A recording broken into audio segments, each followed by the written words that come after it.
evening, and welcome to tonight's Unmasked conversation. My name is Afeni Grace. I am the program coordinator for the Harvey B. Gantt Center. Tonight, we address the social and political framework of transformative justice, particularly the actionable ways we can implement this framework in our city. But before we dive in, please be sure to click the subscribe button below the screen to be updated on all future Gantt Center programs, and also visit our website, ganttcenter.org, for all things Gantt Center related. As with our previous conversations, we have currently linked a 2-minute audience survey in our YouTube chat. Please take the time to complete the survey now. We also love to see such great audience engagement, so please, of course, feel free to use the YouTube chat for any questions or comments that you have throughout the evening. We will discuss these survey results and audience questions in the second half of the program. And with that being said, please be sure to submit any questions to the chat for our panelists by 7:30. Now we're excited to welcome tonight's moderator, Ms. Tiffany Capers. Tiffany brings 25 years of nonprofit and public sector experience to her role as executive director of Crossroads Corporation, after spending the last 11 years as a Teach for America managing director in network and strategy and public affairs and development. She also served as a vice president at Foundation for the Carolinas, preceded by 14 years with the city of Charlotte. Thank you for guiding the discussion tonight, Tiffany. Thank you, Afeni, and thank you for inviting me to be a part of this conversation. I'm very excited to be a participant in the Gantt Unmasked series. Such a stroke of genius to create a space where we can create dialogue, we can create conversation, we can create conversation and understanding. Black people have been talking about justice for a very long time. We want justice for crimes committed against us by the system. But consistent with our experience in this country, living in the both and, in space between spaces, the Du Boisian double consciousness, we also are reckoning with seeking justice from the system for the harm that occurs between us. What does that look like? What could it look like? How can a deeper investment in our neighborhoods mitigate police involvement and produce a more protect and serve community? What specific community initiatives currently reflect a transformative justice model, an approach to responding to violence without creating more violence? Joining me tonight for the conversation are our three panelists. Allow me to introduce them to you. Dr. Keith Cradle is the Director of Youth Juvenile Programs for the Mecklenburg County Sheriff's Office and responsible for juveniles, youthful offenders dealing with detention and the staff associated with successful implementation of rehabilitation, reentry, and youth development programs and initiatives. Thank you, Keith, for joining us. Thanks for having me. How you doing? I'm doing well. Next, we have Cass Otley.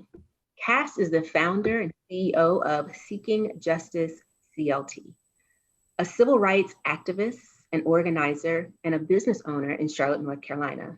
Cass started Seeking Justice Consortium to bring smaller groups and organizations that have decided to work together to achieve one common goal, justice. Welcome, Cass.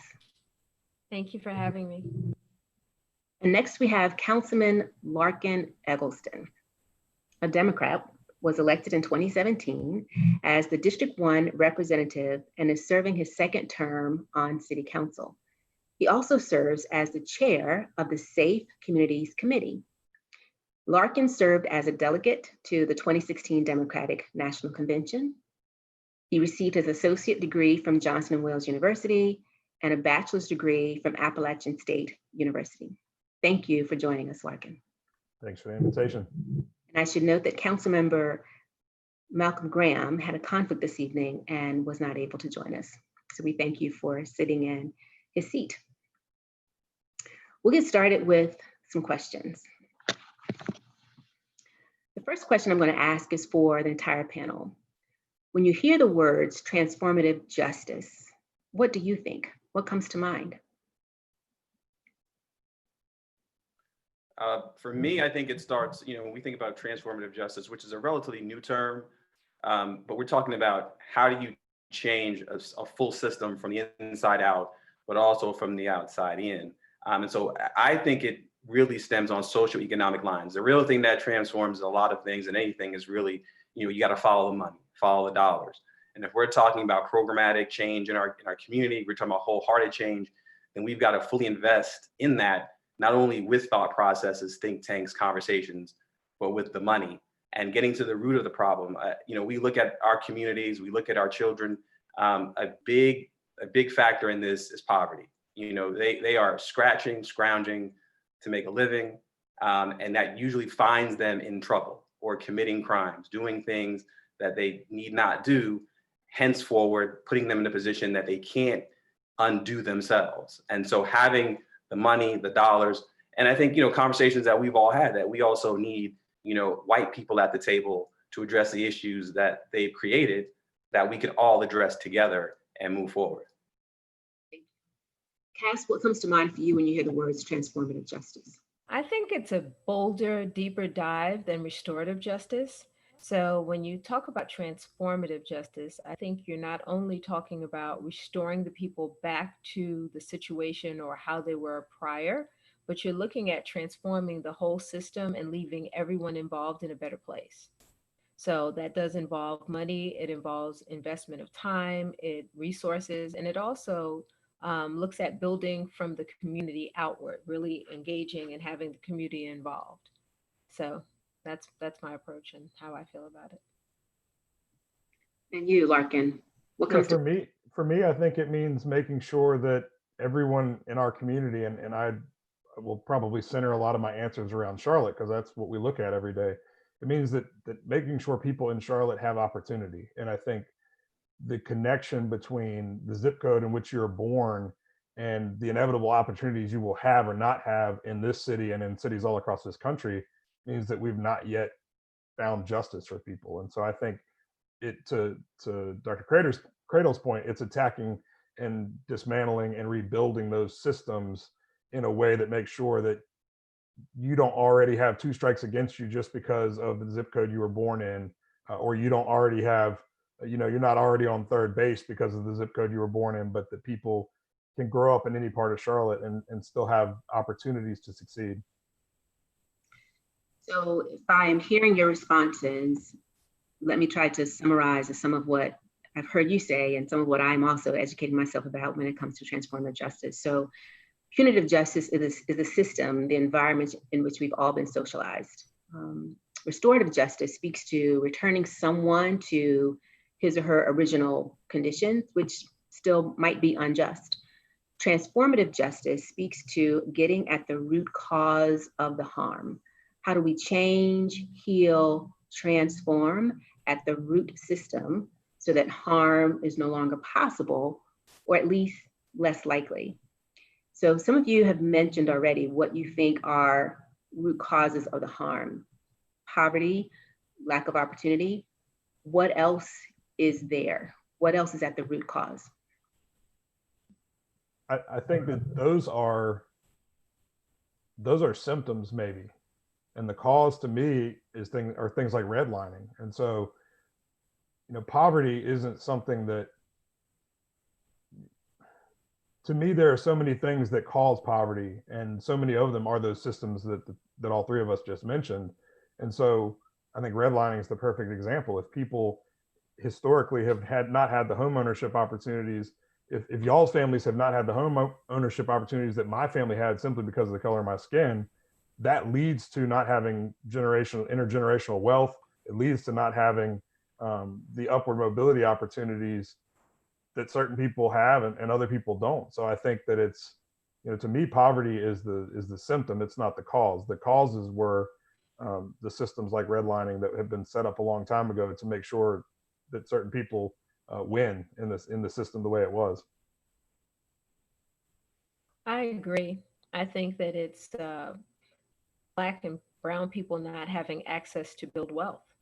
And I think it's all the systems that are in place to stop us from doing that, be it education, getting into a good school, where we live, underserved community, redlining, having jobs that are not paying a living wage. All of those things fall under that.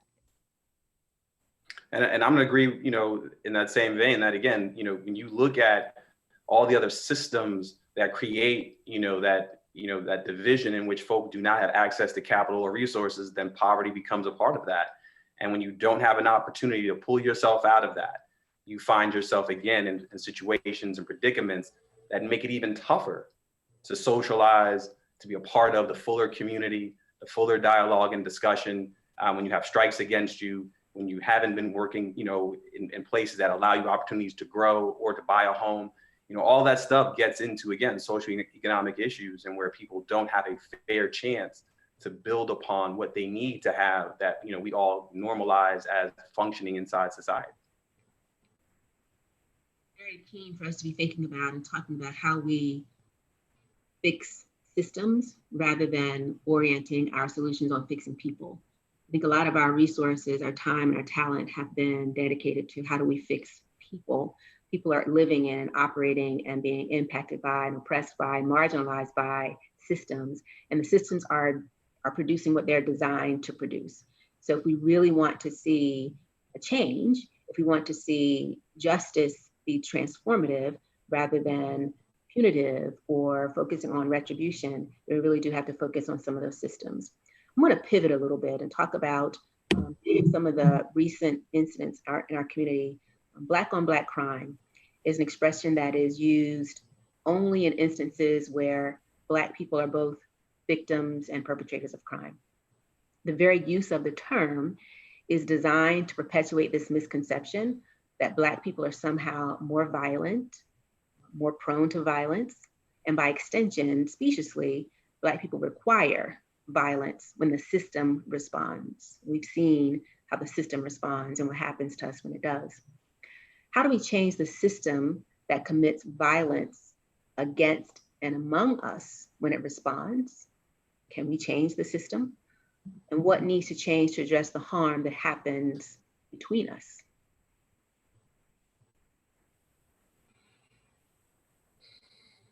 Who do you want to go first? I think as the resident white person, I'll say I think it's the Black on Black crime notion is a bit absurd to me. I've never heard anybody talk about white on white crime, and yet, of course, people are going to crime and incidences of violence are going to occur between people who are in close proximity to each other. And again, we go back to the housing system. We've created neighborhoods that are largely myopic. They are largely either going to be Hispanic or Black or white or Asian or whatever. If people are living near people who look like them, of course they are going to be encountering violence amongst people who look like them. That's just a deflection. There's so many issues that I think some people don't want to confront. And I think there's some that a lot of folks just don't understand. And so I think in an effort to deflect from what can be really uncomfortable conversations, they say, oh, well, let's look at Black on Black crime. Well, to me, it's just, it misses the point there. And it's not, none of the things that we're talking about have been created because of one system. None of the things are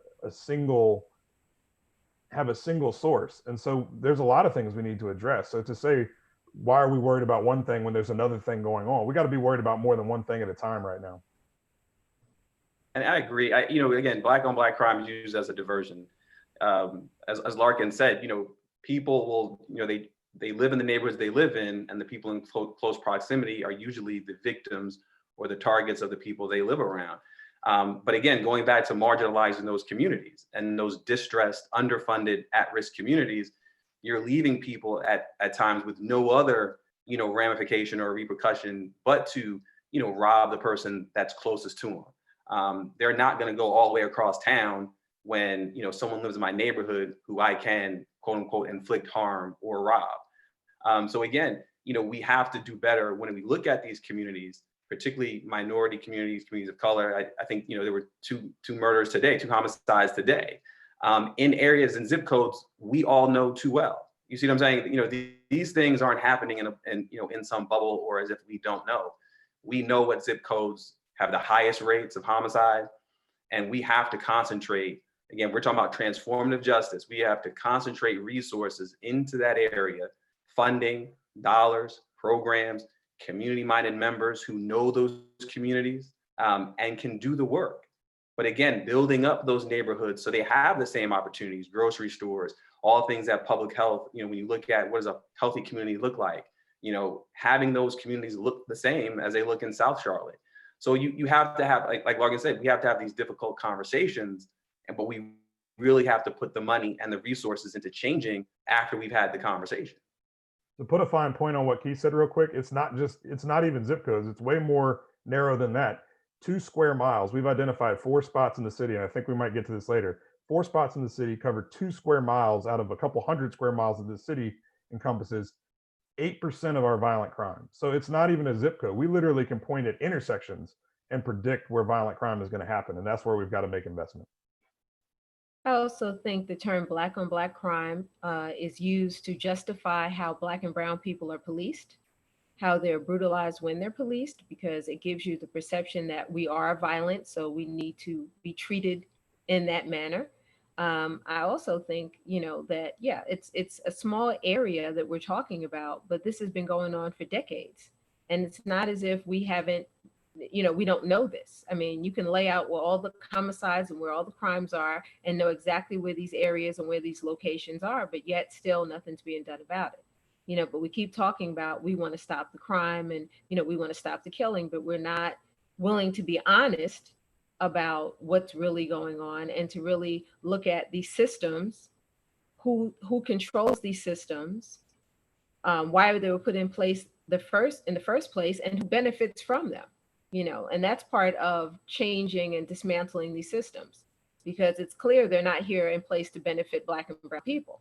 They're here to monetize Black and brown bodies. And we really need to look at that and be honest about what it is.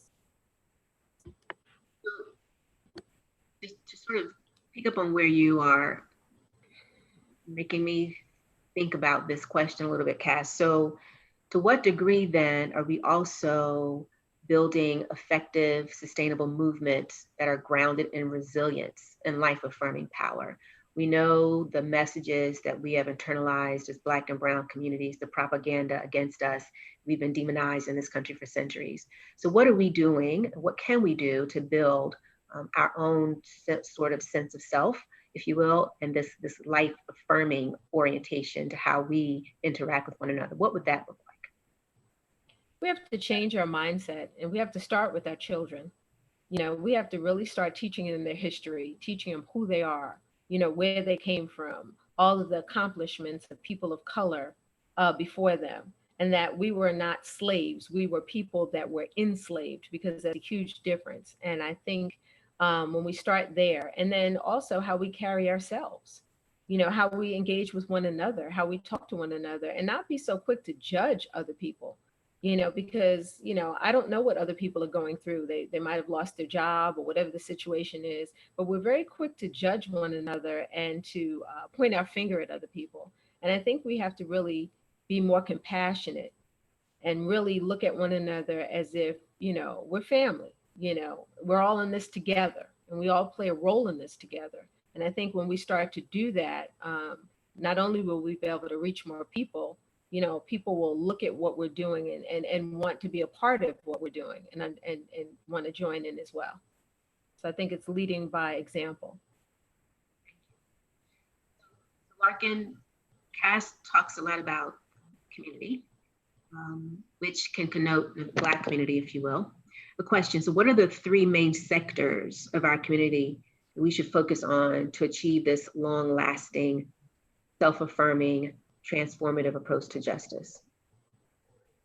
I mean, for me, I think that the sectors, and I guess you could look at sectors a number of different ways, but I kind of look at it again in the body of work that is in front of the city council and in front of the city of Charlotte government. And I think housing is absolutely foundational to everything that we're talking about. I think economic opportunity through not only giving people good life sustaining jobs that pay a living wage. Cass mentioned earlier, that's one of the biggest problems we're facing is people have jobs, they're just not paying them enough to live. But not only that, but helping them to have opportunities to be business owners, not necessarily be just an employee, but to be an owner. And then creating a transportation system that allows them to get from wherever they live to get to wherever they work. And I think, to me, those are the three foundational things that fall into our wheelhouse at the city that can give people those opportunities for upward mobility that Charlotte has just not had. Before we take a look at our survey responses, do you believe we can transform society in which harm is endemic and built into our culture, where violence becomes unthinkable, by beginning with investment in our youth? I really do. I think that, everything that we're talking about right now leads to that. Kids come inside of our system, and I've been working, for the sheriff's office, for 12 years. Before that, I worked for the health department, in which I saw kids, come through that system as well. They always didn't have what they needed to be successful long term. We're very good at triaging kids, sending them back out there with a Band-Aid, thinking that's going to cure cancer. What we were always looking for were programs in the community that were reflective of their maturation and long-term development. So having them inside programs that did rites of passage, like Reggie Singleton does, and things that we've talked about before in terms of funding programs that actually, again, have a deeper impact on these children's lives. Because for the most part, they are interacting with a lot of systems throughout the day, and we're asking them to do that without the information. On top of that, we're asking parents to help children, and the parents don't even have the information. So, we've got this full hodgepodge of issues that we're trying to solve through certain systems when there are community-based programs that can do the job. The problem with that is many of those programs aren't funded at the levels that they need to be funded. I say this all the time, and I'll say it again. Reggie Singleton, people like Arkevius Armstrong, Greg Jackson, these folks should be running multi-million-dollar budgets with what they're doing. Instead, shoestring. And then if you're not going to give them the budget, they should be running some of the programs that already are funded. But people will tell them they don't have the experience because they've never run a budget that big. You see what I'm saying? So we play these games, and we try to wonder why we're not getting where we need to go. It's because we know what's happening, but no one's willing to have the temerity to fix it. And I think that goes to the part of government having a transformative mindset, because the problem is their mindset is stuck on the same way we've been doing things that have been ineffective. So in order to move forward in a transformative way, we need leadership to have a transformative mindset. And just as you said, we have plenty of people that have organizations that are doing the work, that have been doing the work, that just can't get the funding, and it's a catch-22. But we have other, like today, perfect example, CMPD got another $17,000 when we just had a whole discussion about how most of those programs are ineffective. So you can funnel that money back into that, but you can't give the money into community-based programs that are in the community, close in proximity to the problem, already have established, trust in people and the kids in the community. But it makes no sense. But yet we say, we want to change things. So do we really want to change things? Because I think we really need to look at ourselves at this point and really, is this what we really want to do, and be honest? And maybe some new leadership, that has a transformative mindset and is ready to take the steps to get us where we need to be. I agree with Cass. I don't know that those are mutually exclusive, but we absolutely have to invest more in those community-based organizations. And she mentioned the word trust, and I think that's the biggest thing. There are things that CMPD can do to build trust and help in the community, but they can't be the only ones. And there's frankly some people that are just not going to trust them, and there's reasons for that. So I think we do have to continue to invest in the community organizations that are tailored to their specific neighborhood, their specific block, and what the needs and the wants and the desires are there, and what the gaps are. And if we're not reaching young people with these programs and with these dollars, we're missing the boat, because there's a disproportionate amount of this violent crime that is being committed by and perpetuated, committed by and committed to young people. And my biggest fear, particularly going into this summer, is you think about all of the things that would be outlets for young people under a normal summer, they're not going to be there. So a lot of these places that they might go in and be able to play basketball, they might be able to go and do some sort of a summer reading program or whatever it is. a lot of this stuff is not going to be accessible to them because of the coronavirus. And so if we don't find something to help uh, give them an outlet this summer, they will find an outlet, and it might not be the ones we want them to find. So it not only needs to happen, it has to happen quickly. And I think we kind of miss that because the people that are in the community that are closer to these at-risk kids can at least check in on them and see what they're doing rather than trying to have CMPD either find them or hope that they're funneled to them or there's a recommendation. And I think that's where we're missing the boat because, we have kids killing kids, Agreed. Two potentially related questions. They're still forming in my mind to some extent. One is, how reasonable is it of us to expect the system to change itself? We have been talking about the system doing something different. Can the system do that? Transformative justice posits to some extent that justice would take place outside of the systems that we know. So that's one question. The other question is, we want change to happen. Who's responsible for making it happen? We want money to be allocated differently. Who is responsible for making sure that those allocations change? I mean, I think I'll take Cass as an example. Keith mentioned Greg Jackson as an example. I think there are people in this community that are coming to the table with the government and bringing and helping create solutions.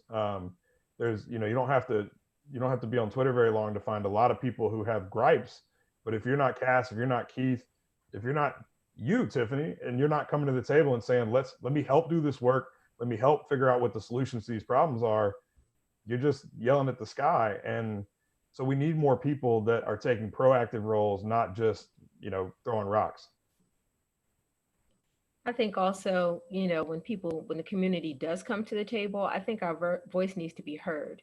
I think a lot of people do not want to come to certain meetings or engage because they have in the past and they felt like their words fell on deaf ears. And I felt like that for a while, but I'm just the type of person that's not going to give up. So I feel like, it's a two-way street. I feel like we're all in this together. We all play a part. It's our role, as activists and an organizer to apply pressure on the people that do have the power and to continue to apply pressure until we get it done. Because at this point, we just can't give up. It's too much at stake. We've been around this merry-go-round too many times. And so at this point, we have to get it right. And we have to do whatever we have to do to get it right. That's just my personal feeling. I got no problem with pressure when it comes with purpose. And I agree. I believe we can transform these systems from the inside. But for many of the systems, I can speak about the one that I work for right now, which is the criminal justice system. You can only hire people that apply. And so if we don't have applicants that have the best interest in the community, that want to work, for the sheriff's office, we only can hire people that apply. And so that's tough to change a system from the inside when like-minded people, aren't inside the system. And I get that people don't want to do it. I mean, this is not for a back and forth of people who want to do it, don't want to do it. But we understand right now, as it stands, some of those systems aren't going away tomorrow. And so we have to be realistic in that conversation and thinking about, again, hiring practices, leadership. I firmly believe our sheriff wants to continue to do what's best for this community, but he needs the help. And he needs people that want to work for the sheriff's office, that have the best interest of kids, our community, and families in mind. So when they apply, we can hire this folks. But if people don't apply, he can only pick from the applicants that he has. And so, that is across the board with a lot of systems, whether DSS, CMS, CMPD, hospital systems. If people don't want to do those jobs, someone else is stepping up to do that. And that's going to be the person who's responding to your issues. And instead of us saying, well, why would they send so-and-so over? Well, that person got hired because inside the practice of hiring, this was the only person that they could choose from. So I think some of that is in there. And while people want to, while we get to those defunding abolitionist type of answers, just understand the reality of that that's not happening tomorrow. But there are things we can do today to offset some of that damage that has been done over the years. I agree with you. I think some of that's in there, but I also think that leadership likes to deal with people that they're comfortable with.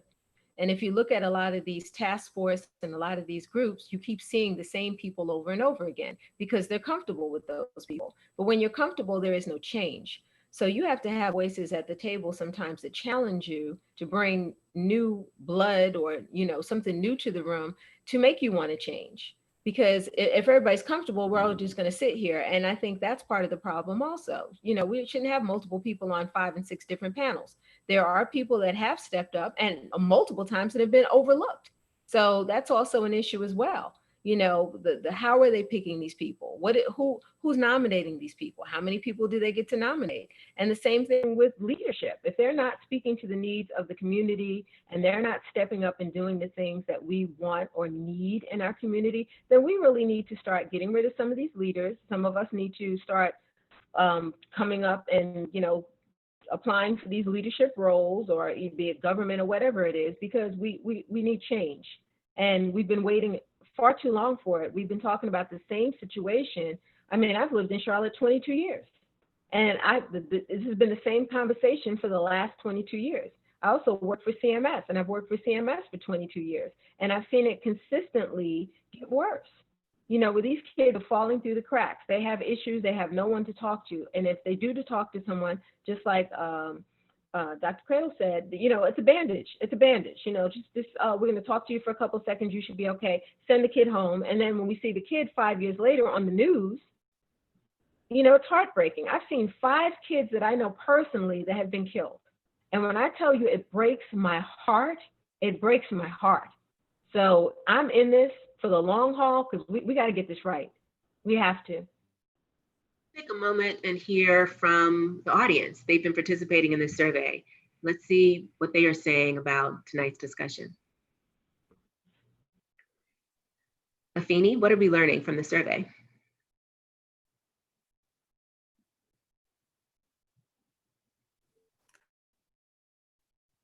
We are learning the survey is coming. Yes. So we're going to take a moment to address the audience survey. Please keep in mind that these results are only based on our audience members who completed the survey. So our first question was, how familiar were you with the transformative justice framework prior to this conversation? So as you can see here, we have an overwhelming majority of about 56% of our surveyors who selected that they were not at all familiar with the transformative justice framework, which is great. And we have about 11% who were slightly familiar, 11% who were moderately familiar, and 22% who were somewhat familiar with transformative justice. Our next question is, what is the most important aspect of the transformative justice framework? Here we have about 35% of surveyors who selected that it's the concern of addressing the community's unmet needs that may have led to the harm or crime that was carried out.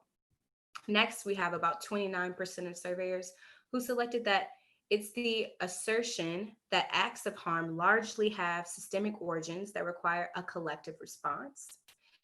Now, as you can see, we have about 18% who equally selected first that it's the incorporation of long-term initiatives that reframe the criminal justice system. And also 18% of our surveyors selected that it's the prioritization of the people and the needs of the community. Next, the next question is, under the transformative justice model, city or county funds would be reallocated back to the community. What resources would be best supported with this reallocation of funds? 50% of our surveyors selected that it's housing. About 28% selected social services such as mental health, senior care, food benefits, etc. 11% selected education. And we have 6% who selected grassroots or community initiatives, and 6% who selected youth programs.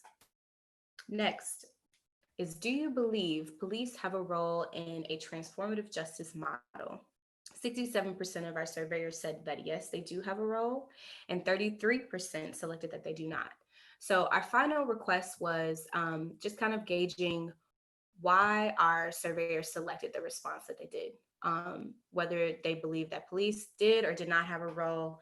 Some of their responses included, I think it's important to work collectively and responsibly with a level of accountability. Another surveyor said that they need to revamp the entire systems. Bad history has been repeated numerous times. And another surveyor said, if the root causes, such as lack of affordable housing, not having a livable wage, no access to economic opportunity, education, etc., of crime are addressed, then the role of the police in this transformed society would be unnecessary. So, Tiffany, based on these survey responses, was there something that stood out to you or the panelists?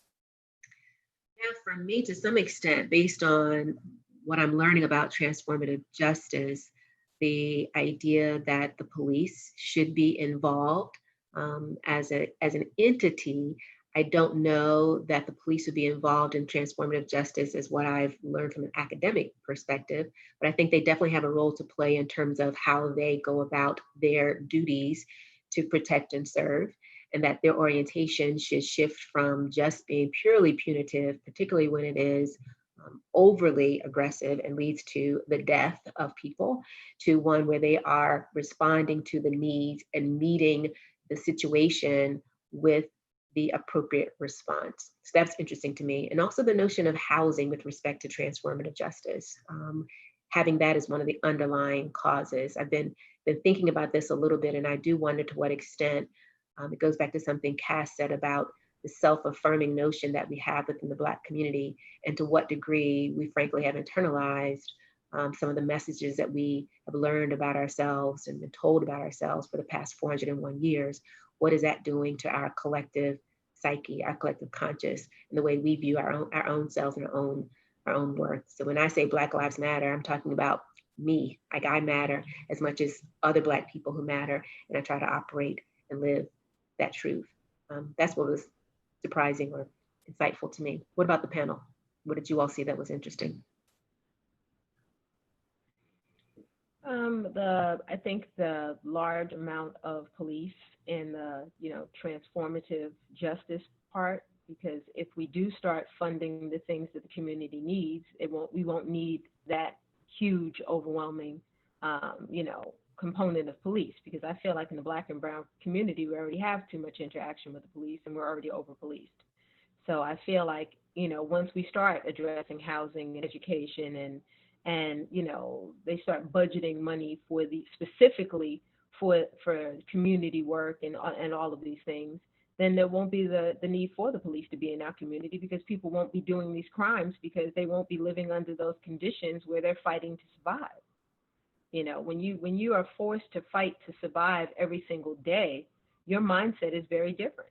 A lot of people don't go out and kill people or rob people because they want to, but if it comes to, I'm going to get evicted if I don't pay my rent, or I can't eat, or I can't feed my kids, that really changes that. And I think a lot of times we don't look at why people do the crime. We just look at the crime. And I think that's part of the issue, and why we're not fixing that, and people are continuing to still do it. We have to fix the circumstances and the situation. Yeah, when you've got people, to Cass's point, when if people can't put food on the table at home for their family through a good paying job, they're going to find a way. And so when we create circumstances that don't give people the opportunity to do things the right way, they're going to find another way to do them. I think the one thing, for all the different viewpoints that there are probably on that police piece of on the survey there, do they have a role? Do they not? I think the one thing that everybody, including the police, would agree on is that we put way too damn much on their plate. We're asking them to be mental health therapists. We're asking them to deal with issues around homelessness. We're asking them to be traffic cops. Frankly, all of those things can be done by somebody that doesn't necessarily have to have a badge and a gun. So why are we asking them to do all that? And then you look at a police budget and you say, well, how in the world did the police budget become such a large piece of every city in this country's budget? Well, it's because we've asked them to do 2,700 different things, half of which probably should have never been on their plate in the first place, and they're not the most qualified person to do it. So that's what we've got to take a look at. That's what, to me, when people say defund the police, and I'm saying reimagine the police. But either way, I think that's what they're saying is we have asked police to do a lot more than what they probably should be doing. And it's caused bloated budgets, and it's caused a lot of problems that frankly should have been expected from asking them to do those things. I think we also need to look at the militarization of the police. because a huge amount of that budget is spent on that. We talk about Charlotte, we're talking about 40% of our budget, $290 million is going to CMPD, which is amazing to me. 40% of the budget, and I think 6% is going to housing. I think another maybe 4% is going to development. I mean, that's scary in itself. I mean, you can go through Charlotte right now, especially uptown Charlotte, and there's a whole entire homeless tent city outside. It was almost 100 degrees today. We're in the middle of a pandemic, which is horrifying in itself. And people drive around the city like they don't see it. And the homelessness in the city has been a problem for decades. So if we continue to give all of this 40% of our budget to CMPD, this is going to continue, which just funnels into the crime and funnels into that. So when we talk about defunding the police, we're talking about taking at least a portion, at least maybe $100 million away from CMPD and putting that back into the community, so we won't need to have the police out for all of these other things. And also putting some of that into social work and all of these other things that we're asking CMPD to do. Because if we were allocating our budget correctly, to me personally, I feel like they wouldn't have to have all those responsibilities. And we wouldn't have the situation that we have now. And if we send a specialist to help someone and to provide services for a homeless person instead of a police officer, that's going to yield a better outcome for the person who's experiencing homelessness too. Definitely, because most of the time when police show up, the homeless person is arrested. So now they went from a homeless state to being in jail with a record, with no one to bond them out, with no one involved, and it's just a downward cycle that is absolutely horrible. I've done some work with the homeless, and it breaks your heart. And then to hear some of the things that these people say, they have a job and they're asking for help, but they're told that they can't get help until they're chronically homeless. I mean, that's crazy to me. So you're going to wait till this man loses everything before you help him, rather than give him a little bit of help just to make him make ends meet and to get back on his feet completely. It just makes no sense. You're speaking again to the systems that we have. Yes. I think you had a perspective on the survey results as well.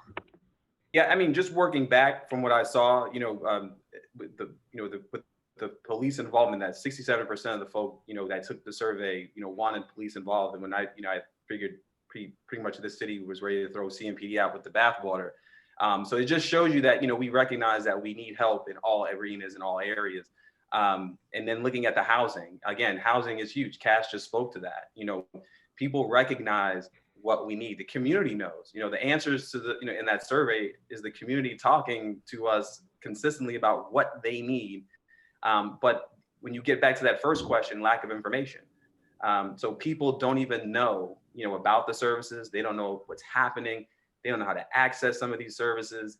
If we even get down to home ownership, people don't even know how to get to the point of owning their own home and building that wealth that we talked about in the beginning of this conversation, so you can be transformative and a part of this community as a whole. So there's just so much in there. I think that survey really speaks again to what this community already knows, but at the same time, where there are touch points, where there are, again, there are just gaps in that information and how it's being disseminated to other areas of our community. This conversation could go on for a very long time, and I can tell by your passionate responses that this really touches both your head and your heart when it comes to trying to find some solutions and responses to where we are in this community and the interrelated variables we're trying to address: poverty, racism, systemic oppression. All of those are interrelated, and there's no one response to anything. It has to be a coordinated response as well. I want to take some time now to invite the audience to participate in this conversation. So we're going to move to getting them involved, getting some questions from them.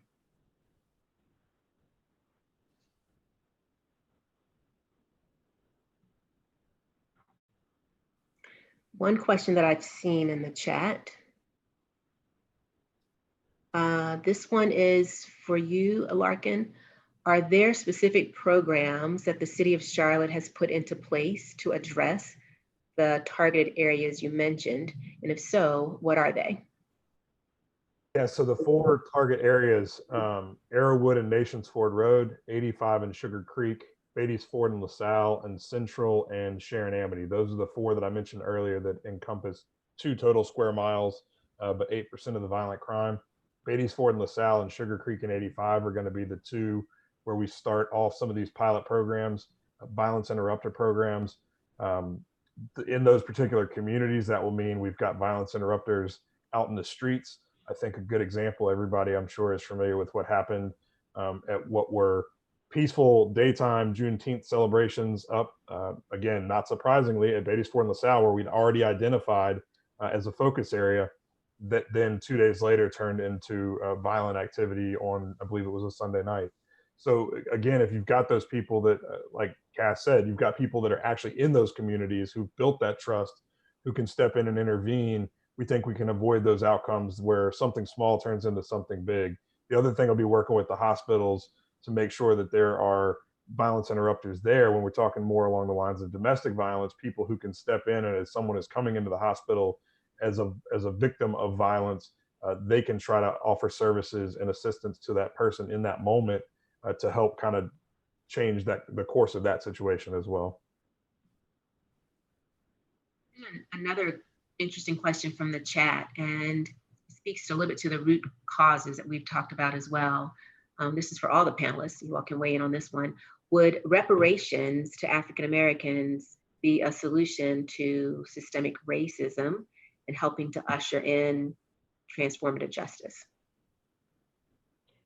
I don't think it would stop racism, but I think it would help in transformative justice, because then Black and brown people would not be trying to survive. It would give us a different economic level. We would be able to invest in Black businesses. We'd be able to own Black businesses and own, buy homes. And so, yeah, that would definitely change a lot of things. But as far as ending racism, definitely not. Right. I don't think that ends racism, but having that financial gain, it eliminates debt. I think for most Black and brown minorities, they're living in extreme levels of debt. And having that removed through that financial process opens up a vast amount of doors, like Kat said, to home ownership, to business ownership, entrepreneurialism, all these things that you can now do because you have free capital with the ability to put that someplace else beyond just paying, Duke Energy, paying down a car note, trying to, get out from under a student loan. If you wipe away debt for, minorities, Black and brown folk, I mean, you almost start having some playing field leveled to the point you can get into that race and not be held back, as you referenced, at 401 years. I think a big hurdle to that from a legislative perspective is helping make sure that we, as elected officials, as local, state, federal government, understand what that looks like. Because I think people use that word, and it's obviously, it can be a very charged word. As with a lot of the things we've been talking about, there's a whole swath of the population that just doesn't understand what it even means. And I think you look at what Asheville just did in the last week or two, and it was a powerful message. But when you scratch beneath the surface a little bit, what it is programs that specifically benefit Black and brown people, many of which we have something similar going on here in Charlotte. So again, for reparations for them meant, let's create programs that help communities of color. And we have some of those too, but does it need to mean something more than that? Or does it just mean all Black and brown people get a check mailed to them? I don't think anybody, I'm not gonna say anybody, I think most people don't know what that means when that word is used. And so helping define what that might look like would help bring some clarity to that conversation. I think the same way that reparations were paid to the Holocaust survivors and to other groups, I think that's the same model. I don't find why we're reinventing the wheel. It's not like it hasn't been done with other people. It just hasn't been done with Black and brown people. And I feel like what Asheville is doing is great, but I personally don't consider that to be reparations. I feel like it's some form of, I guess, atonement or trying to right the wrongs, but I wouldn't per se call it reparations, just me. I was surprised by the use of that word for what I ended up reading that it was also. For you, Larkin, can you talk about the Safe Communities Committee and its purpose? Yeah, you cut out there a little bit, but I heard Safe Communities Committee and its purpose. So right now, I think we have kind of defined two different tracks that we're on. One, obviously, and was already, I think, a desire and a demand of the community, but became that much more so in the last 6 weeks, maybe, was a comprehensive review of CMPD policies. what are the policies that guide the way that CMPD operates? To the points that have been made earlier, let's take a look in a deep dive into that budget and see what's necessary. What's the scope of work, like I mentioned earlier, that we've asked them to take on, and what should be on someone else's plate. So really reviewing the scope of work, the policies, the budgets, all of that. On a parallel track that I think we're trying to do both these things at once, it's how do we, in the very short term, create a change in the pattern of violent crime that we're seeing right now? Because a lot of what we're going to do that's going to have generational impact isn't necessarily going to have impact tomorrow. And so we've got to be doing both. We've got to be changing those systems that'll have a generational impact and make sure that people 20 and 50 and 100 years from now aren't facing the same challenges people are facing today. But we also have people dying in the streets, young people mainly dying in the streets on a daily basis. And if we don't do something that addresses that in a very quick manner, then I think that's a miss too. So it has to be both of those. And that's the two tracks that committee is working on right now.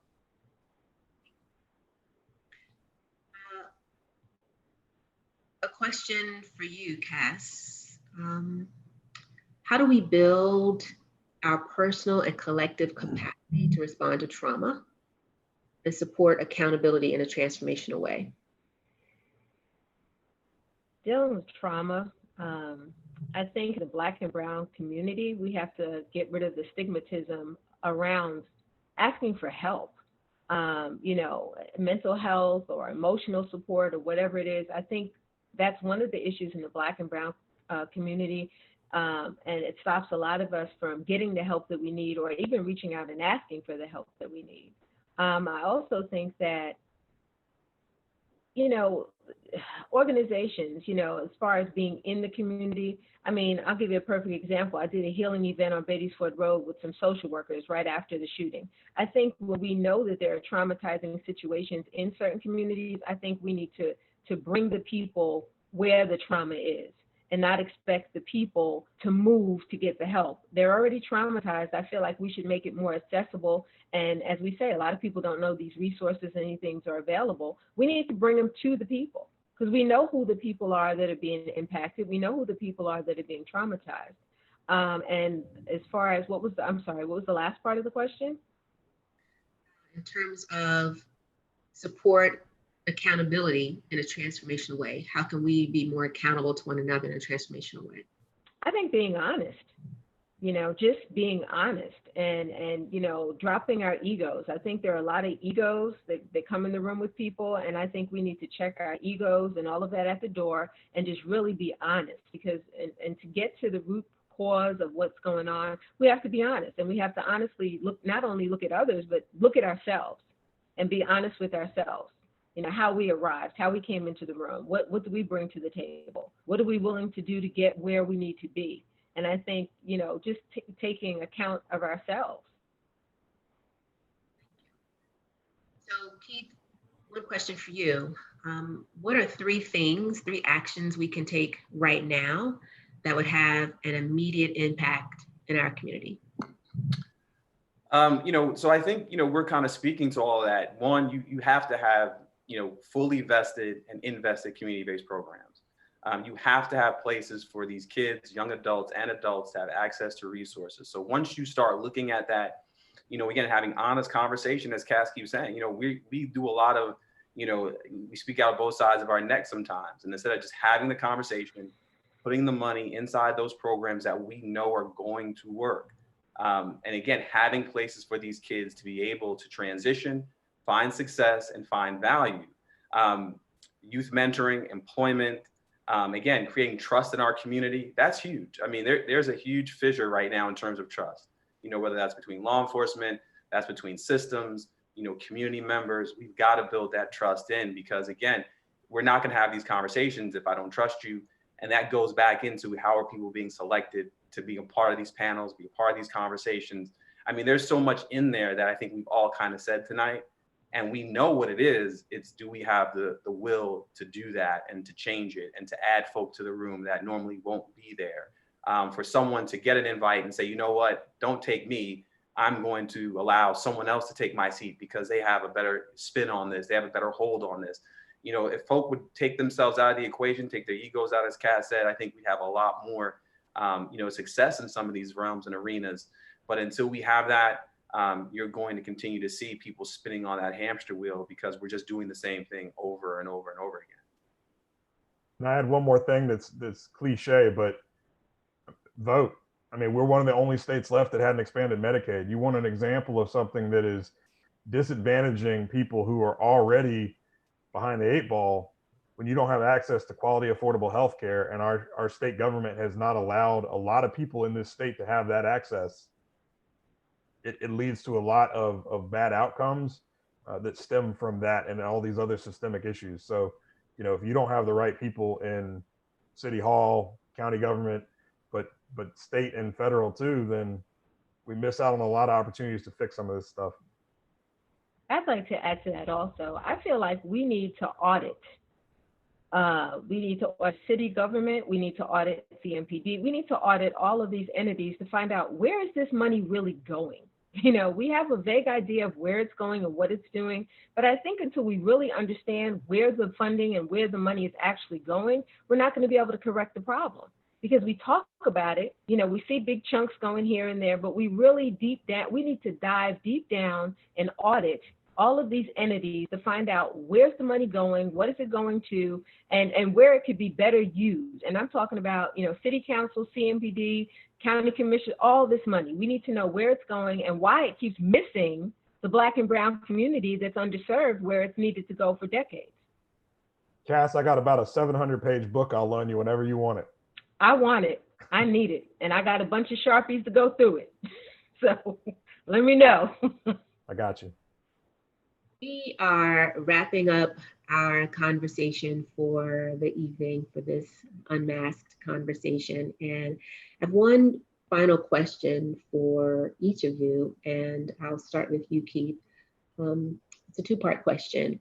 One, what about this conversation was insightful for you? Okay, maybe some of the survey responses. And then two, what question do you now have as a result of having this conversation? With regard to insight, again, the people on the panel, Larkin, Cass, I've heard them speak. I know them, I see them. And so I think, again, this is really about this community, and are we making sure that they have what they need, and are we giving them the information that they need? So I wasn't surprised per se at what's being said, because we've all had these conversations numerous times. The question I have is, do we have now the political will to do what is needed to be done? I mean, that's the only question that needs to be asked. Are we going to do what we say we're going to do? Same question for you. Any additional insight from the conversation tonight? And then what question do you have that remains? That was for me? I'm sorry. Yes. It cut out for a second. I wasn't surprised at the panel, what the people said, the feedback. I think, we just need to make sure that the community's voice is being heard. And I feel like, when I'm in the room, that's what I try to do my best at, making sure that what the wants and needs of the community and their voice is being heard. And I think we really need to center the work on the community, because they're the ones that we're trying to serve, and they should be at the center and always in the room. Just moving forward, I feel like, this work can be done. It's going to be hard work, and it's going to take all of us working together. And I'm happy that we're all on this panel talking about it, because it always starts with dialogue and opening people's minds and, introducing them to new ideas. Just like a lot of people didn't even know what transformative justice was. So the fact that so many people now at this point know what it is and what it looks like and what it can be is a start in the right direction. Larkin, for you, same question, an insight that you gained tonight, and then a question you're still leaving with as a result of the conversation. Yeah, I think for me, I've known Keith for a long time. Tiffany, I've known you for a while. Cass and I don't know each other as well. I think the takeaway for me is the opportunity for me and Cass to even just have this kind of a dialogue in this setting tonight. I think if you get the people in the different spaces, the policymakers, the activists, the whatever, if we can start off with an idea and an understanding and a trust that we want a lot of the same outcomes, then I think we can have a respectful and a productive debate about the how we get there. But I think that so often people in the government center might look out the window at folks marching and have a perspective of who they think they are, what they think they're about, and it's completely wrong. And I think in the same way, some of those people that are out marching in the streets might look up at the windows of the government center and have assumptions about who the people are that are doing the policy making, and those might be really wrong. And if we don't take an opportunity to sit down and start off that conversation with trying to identify the common ground we have of the goals that we share, again, I think I have no problem debating with anybody once I realize that we've got the same values, we've got the same goals. I don't have to be right about the how. We can get there however the best way to get there is, and we can have that conversation. But I think for me, I think me and Cass need to have more of these conversations. I think me and a lot of people and a lot of people and a lot of the council members and county commissioners and state representatives need to be having these conversations, but come into it with the belief that the person is there because they care and because they want to achieve a lot of the same things you want to achieve. And if you start there, I think you can build on it. Absolutely. Thank you again for the conversation tonight. I'd like to thank Dr. Keith Cradle for participating in the panel and Cass Otley for your work in the community and on the conversation tonight.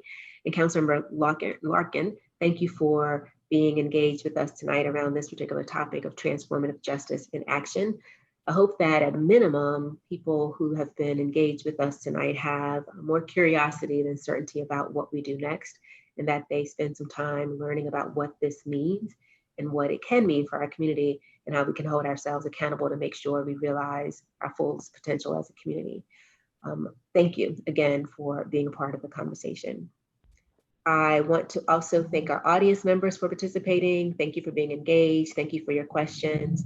Thank you for being a part of the dialogue. Really, thank you to the Gantt Center. Thank you for the work that you're doing in the community to create these spaces and places for us. And if you're not a member, you should be. If you haven't donated, you should. It takes resources to put these programs into the community, and it's up to us, the community, to make sure that our assets and places like the Gantt Center are here for as long as we need them to be. Thank you so much.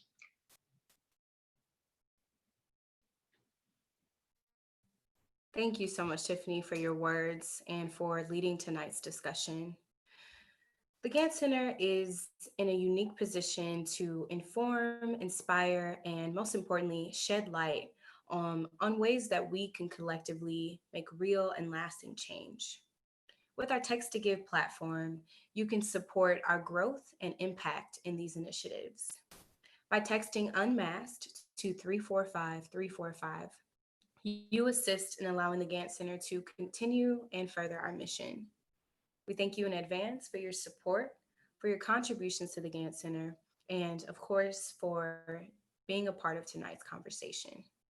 As always, please be safe and take care. Good night.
you.